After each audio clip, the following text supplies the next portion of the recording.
Salut à tous les amis, j'espère que vous allez bien. On se retrouve ce mardi 27 janvier pour une nouvelle vidéo.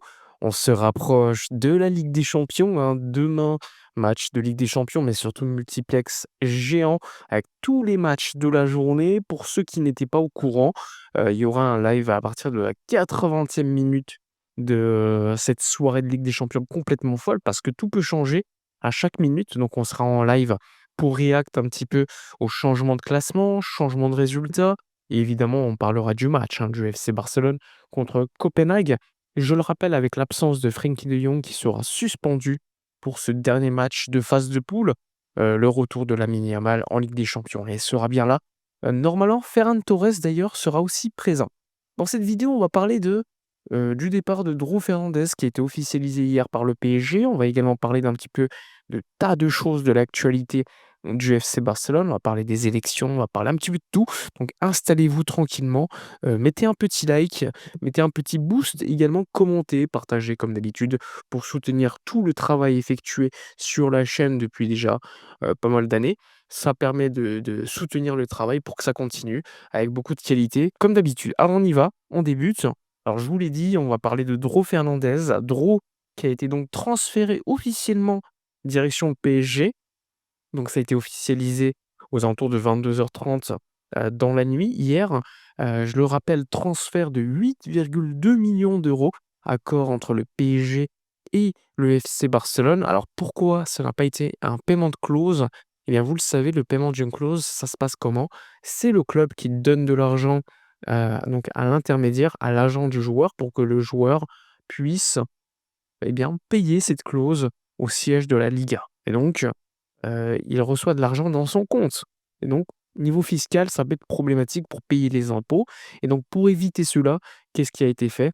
Eh bien, comme on le fait assez souvent depuis pas mal d'années, eh bien, il y a des négociations entre les 2 clubs pour payer un peu plus que la clause libératoire et ainsi gérer, on va dire, ce problème pour que le joueur n'ait pas à recevoir l'argent et que l'argent fluctue, directement de compte à compte.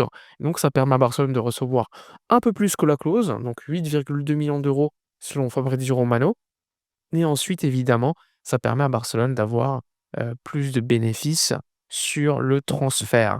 Alors, Dro Fernandez a lâché un petit message ensuite de remerciement envers les fans du FC Barcelone. Je le rappelle, hein, son départ s'explique notamment par le fait qu'il soit redescendu avec l'équipe B pour jouer certains matchs, notamment contre l'Espagnol de Barcelone B. Il y a également le fait qu'il ne jouait pas avec l'équipe première contre Guadalajara en Copa del Rey. Ça aussi, ça a beaucoup pesé dans sa décision. Laporta l'a dit, hein, il y avait un accord pour qu'il prolonge son contrat, c'est 18 ans. Finalement, suite à cette situation, eh bien, son agent a directement communiqué à Laporta que, eh bien, il avait changé d'avis et donc pas de prolongation de contrat pour Toro Fernandez et un départ vers le PSG. Vous l'avez vu, ça a mis un petit peu de temps. Au début, ça voulait payer la clause de 6 millions d'euros. Finalement, il a fallu trouver un accord pour préserver les relations entre les 2 clubs, qui sont au beau fixe déjà depuis quelques mois, depuis le retour du Barça à l'ECA, dirigé par Nasser El Khelaifi, mais également parce que, c'est dans l'intérêt de tout le monde, hein. Avec la fin de la Super League, le Barça doit avoir des bonnes relations avec la Ligue des Champions, l'UEFA, avec Ceferin très proche de El Khelaifi. Donc tout cela s'explique par ces choses, hein. Il faut également avoir beaucoup de diplomatie dans le football et ne pas avoir trop d'ennemis, sinon c'est jamais bon pour les affaires. Donc, le départ de Dro Fernandez officialisé hier par le compte du PSG. Concernant le fair play financier, eh bien, je le rappelle, c'est dur de vous dire si ça va créer du fair play ou pas. Pourquoi? Parce que un tel départ va t'amener une augmentation de la limite salariale. Néanmoins, tout dépend du budget. Si par exemple le Barça avait budgété 40 millions d'euros en transfert sur l'exercice total et que Dro te permet d'atteindre ce chiffre de 40, eh bien, ça ne te crée pas du fair play parce que tu atteins le budget prévu.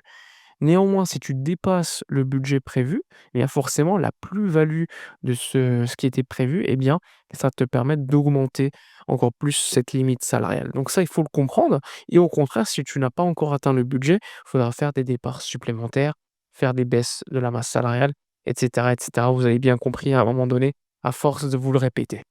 Donc voilà, ça c'était l'information, on va dire, la plus importante de la soirée. Le départ donc de Dro Fernandez direction le Paris Saint-Germain, donc ça c'est bien dealé, hein, pour 6,2 millions d'euros. Ensuite, les autres, informations qu'on peut aussi communiquer, c'est la prolongation de contrat de Fermín Lopez, accord total. Accord total, le joueur l'a d'ailleurs confirmé lors du show, du football catalan qui a eu lieu hier. Donc Fermín a bien confirmé qu'il allait prolonger son contrat. Normalement, ça devrait se faire, d'ici quelques jours, peut-être la semaine prochaine, on ne sait pas. En tout cas, il va prolonger jusqu'en 2031. Le Barça sécurise un peu plus sa pépite barcelonaise formée au club. Il y aurait une augmentation de salaire de 50 selon l'Avantguardia, journal, catalan espagnol plutôt, plus de 50 sachant qu'il avait un salaire selon Capology de 4 millions d'euros bruts, 5 millions d'euros bruts au total avec les primes. Franchement, une augmentation de 50 ça reste largement acceptable. Après, il faut évidemment, confirmer l'information, mais une augmentation de 50 une clause libératoire qui va passer de 500 millions d'euros à 1 000 000 donc une grosse augmentation. J'ai envie de vous dire, ça devient inaccessible pour tous les clubs. 1 000 000 de clause libératoire et comme c'est associé au salaire, forcément, la clause pouvait être mise en place à ce chiffre. Pour Fermine, 2031 pour la fin de son futur contrat, alors que là, c'était 2029. Je vous l'avais annoncé hier en vidéo avec cette prolongation. Ça a été confirmé donc hier dans la nuit avec une augmentation de salaire, je vous l'ai dit. Donc Fermin va bien prolonger. Il s'est exprimé, il a dit aussi qu'avec Dani Olmo, ils avaient une relation formidable, que certes, parfois ils étaient en concurrence, mais qu'en fait, ils pouvaient jouer les deux sur le même terrain en même temps à des postes différents qui se complétaient parfaitement. Donc là aussi, un Fermin, très intelligent dans sa communication. Un Fermin Lopez qui avait refusé l'été dernier de partir à Chelsea, même s'il avait hésité, on va pas se mentir.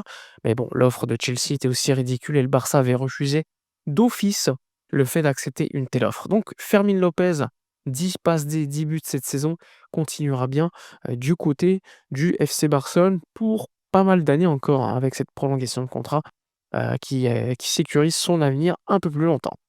Le Barça a également signé des petits jeunes pour le Barça B. Il y a Hamza Abdelkarim qui arrive, et également le prêt de Patricio Pacifico, jeune uruguayen pour l'équipe B, option d'achat. Là aussi, c'est un prêt. Il y a beaucoup de prêts, hein. Hamza Abdelkarim, il y a Patricio Pacifico, le joueur uruguayen. Normalement, il va y avoir Ornstein. Lui, ça va être un achat directement depuis Genk pour le Barça B. Il a déjà passé sa visite médicale. Donc là aussi, le Barça continue à bosser pour se renforcer au niveau des jeunes. Donc ça, c'est plutôt pas mal, hein. Le Barça, à ce niveau-là, travaille énormément. Il y a le jeune Tavares de Norwich qui devrait signer également bientôt. Donc pas mal. Il y a eu également Ter Stegen qui a joué avec Gérone, qui a fait un bon petit match, même s'il a encaissé un but, il a fait un gros sauvetage à la fin du match. Ça, c'est aussi important de le noter. Parce que, bah, le Barça dépend aussi de ce que va faire Ter Stegen pour, pourquoi pas l'été prochain, trouver un club un peu plus huppé, pour nous permettre d'économiser son salaire. Mais bon, tout dépendra de la coupe du monde, tout dépendra de plein de choses et pour l'instant, ça va être compliqué à mon avis de s'en débarrasser. Voilà globalement toutes les informations de la journée. N'hésitez pas à donner votre avis dans l'espace commentaire, à liker, à commenter, à partager. Je vous le rappelle, abonnez-vous sur mes différents canaux, que ça soit Twitch, vous pouvez rejoindre également la page Discord, Twitter, YouTube, etc. Je lis tous vos messages, je vous remercie par avance et moi je vous dis à la prochaine pour une prochaine vidéo. Ciao!